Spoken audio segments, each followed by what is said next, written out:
నమస్తే, నేను మీ తేజ. భారత్లో ఫైటర్ జెట్ ఒకటి అస్సాంలో మిస్ అయిన న్యూస్ రీసెంట్గా వెలుగులోకి రావడం జరిగింది.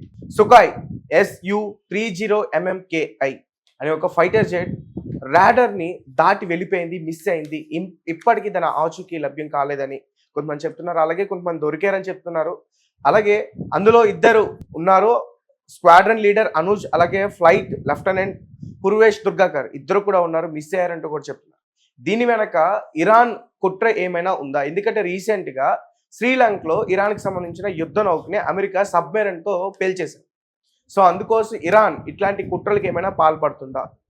దీనికి సంబంధించి మరింత విషయం మనతో పాటు ఇవ్వడానికి సీనియర్ జర్నలిస్ట్ దాము బాలాజీ గారు ఉన్నారు, ఆయనతో మాట్లాడు. సార్ నమస్తే. నమస్తే. సో దీని వెనకాల ఇరాన్ కుట్ర ఏమైనా ఉంది అని అనుకోవచ్చు? నిన్న యాక్చువల్గా రాత్రి 7:42 అస్సాంలో ఉండే జొహత్ అనే ప్రాంతంలో ఈ సుఖోయ్ Su-30MKI అనే ఒక యుద్ధ విమానం, ఫైటర్ జెట్ అంటారు దీన్ని, తెలుగులో యుద్ధ విమానం అంటాం, ఇది మిస్ అయింది. బయలుదేరిన కొంతసేపటికే రాడార్ నుంచి అది పక్కకి వెళ్ళిపోయింది, రాడార్లో కనిపించలేదు.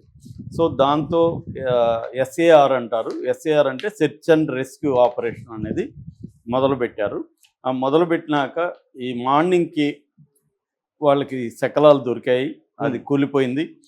ఇద్దరు స్క్వాడ్రన్ లీడర్ అనుజ్, తర్వాత ఫ్లైట్ లెఫ్టినెంట్ పూర్వేష్ దుర్గాకర్, ఇద్దరు కూడా చనిపోయారు. దాంట్లో ఇద్దరు ఉన్నారు, ఇద్దరు కూడా చనిపోయారు. వాళ్ళకి నివాళులర్పిస్తూ కూడా మన ఇండియన్ ఎయిర్ ఫోర్స్ చేసింది. యాక్చువల్గా ఈ సుఖోయ్ అనేది రష్యన్ మేడ్, రష్యా మనకి 80sలో తయారు చేసి ఇచ్చింది. ఆ తర్వాత ఇప్పుడున్న Su-30 అనేది 97లో ఇండియాలోకి వచ్చింది. ఆ తర్వాత ఇండియా దాన్ని టెక్నాలజీని అంతా కూడా ఇండియన్ ఇంజనీర్స్ వీళ్ళు నేర్చుకొని మన హిందుస్థాన్ ఏరోనాటిక్స్ లిమిటెడ్ కంపెనీనే ఇవి తయారు చేస్తుంది. ఇప్పుడు ఇండియాలోనే తయారవుతున్నాయి. ఇప్పటి వరకు మన దగ్గర ఎయిర్ ఫోర్స్లో, మన ఇండియన్ ఎయిర్ ఫోర్స్లో ఈ సుఖోయ్ Su-30MKI అనేవి 250 ఉన్నాయి. సో నిజానికి మామూలుగా ఇలాంటి యాక్సిడెంట్లు జరిగినప్పుడు కారణాలని పరిశీలించడం అనేది జరుగుతుంది. దీని మీద ఇన్వెస్టిగేషన్ స్టార్ట్ అవుతుంది. ఈ ఇన్వెస్టిగేషన్లో అసలు ఇది ఎవరైనా కూల్చేశారా, లేకపోతే వాతావరణం బాగాలేక ఏమన్నా కూలిందా, లేకపోతే మెకానికల్ ఫెయిల్యూర్స్ ఏమన్నా ఉన్నాయా, బోర్డు ఢీకొనడం లాంటిది ఏమన్నా జరిగిందా, లేకపోతే హ్యూమన్ ఎర్రర్, అంటే ఈ మధ్యకాలంలో హ్యూమన్ ఎర్రర్ కూడా బాగా జరుగుతుంది. పైలట్లు ఫ్యాటిగ్కి గురి కావడం కానీ, లేకపోతే హెల్త్ ఇష్యూస్ ఉండడం వల్ల కానీ, ఇప్పుడు మనకి అహ్మదాబాద్లో జరిగినప్పుడు కూడా పైలట్కి మెంటల్ హెల్త్ ఇష్యూస్ ఉన్నాయి, అతనే స్విచ్ ఆఫ్ చేశాడని కూడా ఒక వార్త వచ్చింది. అలాగా కూడా ఉండే అవకాశం ఉంది. సో అయితే ఇప్పుడు ఏంటంటే యుద్ధ వాతావరణం ఉన్నప్పుడు ఏది జరిగినా కూడా యుద్ధంకి లింక్ పెట్టడం అనేది జరుగుతుంది. అలాగా ఇప్పుడు ఇరాన్ ఏమన్నా కూల్చేసిందా? ఎందుకంటే ఇరాన్ ఇండియాని ఓపెన్గా అయితే శత్రువుగా ఏం భావించట్లేదు. కాకపోతే ఈ మధ్య ఇండియా మోడీ ప్రభుత్వం కంప్లీట్గా ఇజ్రాయెల్ వైపు మొగ్గు చూపింది, అమెరికా వైపు మొగ్గు చూపింది. అమెరికాకి సరెండర్ అయిపోయిందని కూడా విమర్శలు వస్తున్నాయి. ఎందుకంటే మొన్నటి వరకు, అంటే ట్రంప్ రానంత వరకు ఇండియా నుంచి ఎగుమతులు, అమెరికాలో ఎగుమతులకి 3 నుంచి 4% మాత్రమే ట్యాక్స్ ఉండేది, టారిఫ్ ఉండేది. మన అమెరికా నుంచి వచ్చేది మన గూడ్స్కి 100-120% కూడా టారిఫ్లు ఉన్నాయి. యావరేజ్లో 30-40% మనం టారిఫ్లు వేస్తున్నాం. అలాంటిది ట్రంప్ వచ్చి 50% టారిఫ్ చేశాడు. దాని తర్వాత మోడీని సరెండర్ చేయించుకొని ఇప్పుడు మన వస్తువులకేమో అక్కడ 18% ఉంది, 18%, అమెరికా వస్తువులు 0% ఉంది. ఇది చరిత్రలో ఎప్పుడు లేదు ఇలాగ, ఓన్లీ ఫస్ట్ టైమే ఉంది. అంటే కంప్లీట్గా మోడీ సరెండర్ అయిపోయి మన రైతులు, మన డైరీ ఫామ్ హౌస్, మన సముద్ర చేపలు పట్టే వాళ్ళు అందరినీ లైవ్స్ని అక్కడ తాకట్టు పెట్టేశాడని విమర్శలు వస్తుంది. అదో వైపు. రెండో వైపు ఇరాన్తో మనకి ఎప్పటి నుంచో సంబంధాలు ఉన్నాయి. గత 70 ఏళ్ళుగా ఇరాన్కి మనకి మల్టిపుల్ రిలేషన్స్ ఉన్నాయి. కల్చరల్గా మనకి పాత మిత్రుడు ఇరాన్. అలాంటిది ఇరాన్లో మనం ఒక international north south transport corridor ఒకటి కడుతున్నాం. అది మనము, చైనా, అజర్బైజాను, ఇరాన్ ఇవన్నీ చేస్తున్నాం. దాని మీద ఆల్రెడీ $500 మిలియన్ ఇండియా ఖర్చు పెట్టింది. చౌబహార్ పోర్ట్ని డెవలప్ చేస్తుంది. అలాగా ఒక 10% మన మొత్తం ఆయిల్ దిగుమతుల్లో 10% ఇరాన్ నుంచి దిగుమతులు చేసుకునేవాళ్ళం మొన్నటి వరకు.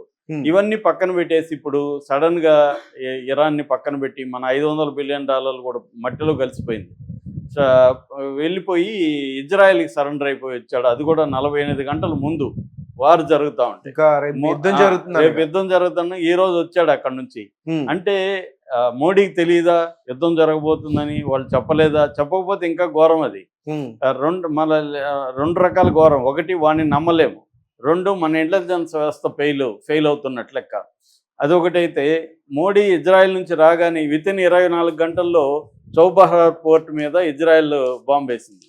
అంటే మన పెట్టుబడులు ఉన్నాయని తెలుసు, మనమే నిర్మిస్తున్నామని తెలుసు, మరి పోయి వచ్చి ఏం సాధించినట్లు లెక్క? మనం అక్కడ నుంచి రాగానే మన పోర్టు మీద దాడి చేస్తే ఇప్పుడు అదంతా పోయింది. అది ఇంకెప్పుడు జరుగుతుందో తెలియదు. దానివల్ల మనకేందంటే సెంట్రల్ ఏషియాకి దగ్గర దారి ఏర్పడుతుంది. సూయజ్ కెనాల్ చుట్టుకొని రావాలి, ఇప్పుడు చాలా దగ్గర దారి. రెండోది, చైనాకు పోటీగా మనం కూడా ఒక కారిడార్ నిర్మిస్తాం. China belt and road initiative అని 150 దేశాల్లో ఇటువంటివి చేస్తుంది. గదర్ పోర్ట్ అని పాకిస్తాన్లో చైనా డెవలప్ చేస్తుంది. దానికి పోటీగా మనం రష్యాతో, ఇరాన్తో, అజర్బైజాన్ లాంటి దేశాలతో మనం అవి కనెక్టివిటీ చేస్తుంటే దాదంతా కూడా ఇప్పుడు పక్కకి వెళ్ళిపోయింది. పక్కకి వెళ్ళిపోవడం ఒకటైతే, కనీసం ఇరాన్ ప్రెసిడెంట్ని సుప్రీం లీడర్ ఖమేనీని చంపేస్తే కనీసం ఒక ఖండన లేదు, ఒక అరే ఇది అన్యాయం కదా అనే మాట లేదు మోడీ దగ్గర నుంచి. ఏమన్నంటే తటస్థంగా ఉంటాం. తటస్థం అంటే కళ్ళు మూసుకొని ఉండడం కాదు. అన్నిటికంటే ఘోరం ఏంటి, మనం పిలిస్తే వాళ్ళు షిప్ వచ్చారు. మనం ఇక్కడ ఫ్లీట్ ఇంటర్నేషనల్ మీట్ ఉందని విశాఖపట్నంలో ఫిబ్రవరి 18 నుంచి 25 వరకు జరిగింది. దానికి మనం పిలిచినప్పుడు వాళ్ళు అమ్యునిషన్ లేకుండా రావాలి. అమ్యునిషన్ లేకుండా వచ్చారు వాళ్ళు. వచ్చి ఇక్కడ ద్రౌపది ముర్ము, చంద్రబాబు వీళ్ళందరూ వీడియోలో చూసాం. అలాంటిది వెళ్తున్నప్పుడు వాళ్ళు ఇండియన్ ఓషన్ అనేది దానికి ఇండియా గార్డియన్ అని కూడా మోడీ లాస్ట్ అక్టోబర్లో ప్రకటించాడు. వాళ్ళతో కూడా నేవీ వాళ్ళతో కూడా ఈయన కూడా డ్రెస్సులు వేసుకొని ఒక హంగామా చేసి మేము ఇండియన్ ఓషన్కి ఇండియా గార్డియన్ అన్నాడు. మరి అటువంటి ఇండియన్ ఓషన్లో గార్డియన్గా ఉండాల్సిన మోడీ ప్రభుత్వం మన అతిథి వెళ్తూ ఉంటే వాళ్ళు వచ్చి చంపేస్తే అది కూడా అతి దారుణంగా. వాళ్ళు నిరాయుధులుగా ఉన్నారు. ఇరాన్ దగ్గర నుంచి 2000 మైళ్ళ దూరంలో ఉంది. అసలు సంబంధమే లేదు వీళ్ళకి ఆ యుద్ధానికి. వీళ్ళని చంపేయడం ఎంత దారుణమైన విషయం. ప్రపంచవ్యాప్తంగా ఖండిస్తుంటే మోడీ దాన్ని ఏమీ ఖండించలేదు, కనీసం అయ్యో అనలేదు. అయ్యో పాపం మొన్నటి వరకు మనం పిలిస్తే కదా వచ్చారు, ఇలా జరిగింది, తిరిగి వెళ్తున్నప్పుడు జరిగింది అని కూడా లేదు. దాంతో ఇప్పుడు ఇరాన్లంతా కూడా ఇండియా మనకి ఎనిమి అన్నట్టుగా ప్రజలు కామెంట్లు చూస్తే జరుగుతున్నాయి. అందువల్ల ఈ సుకోయ్ విమానాన్ని ఇరాన్ ఏమన్నా కూల్చిందా ప్రతీకారంగా అని కొంతమంది అంటున్నారు. నేనైతే అది నమ్మట్లేదు. ఎందుకంటే వాళ్ళు సుకోయ్ విమానాన్ని కూల్చాల్సిన అవసరం లేదు. వాళ్ళు హార్ముజ్ జలసంధిలో ఇండియన్ నౌకల్ని 1-2 అటాక్ చేస్తే చాలు. అది వాళ్ళ కంట్రోల్లో ఉంటుంది. ఇక్కడ వచ్చి చేయడం ఇరాన్ వల్ల కాదు. ఇంత దూరం వచ్చి చేసేది ఇరాన్కి సాధ్యం కాదు. అది దగ్గరగా ఉంది. సో అది రెండోది, అది మనకి ఎక్కువ దెబ్బ తగులుతుంది. దేనికంటే ఒక సుకోయ్ విమానం పోతే మనకి పెద్ద దెబ్బ కాదు. అక్కడ 40% గల్ఫ్ నుంచి వచ్చే ఆయిల్లో 40% ఇండియాకి వస్తుంది. సో అక్కడ అది ఆగిపోయిన, అట్లాగే మన ఎగుమతులు గల్ఫ్ కంట్రీస్కి వెళ్తాయి. ఈ 2 ఆగిపోతాయి అక్కడ. ఈ 2 ఆగిపోవడం వల్ల మనకి ఎక్కువ నష్టం జరుగుతుంది. దాన్ని ఇప్పుడు ఇరాన్ నిజానికి నేను ఇండియా అవి వదులుతానని చెప్పిందని కూడా అంటున్నారు. నిన్న మొన్న వస్తుంది.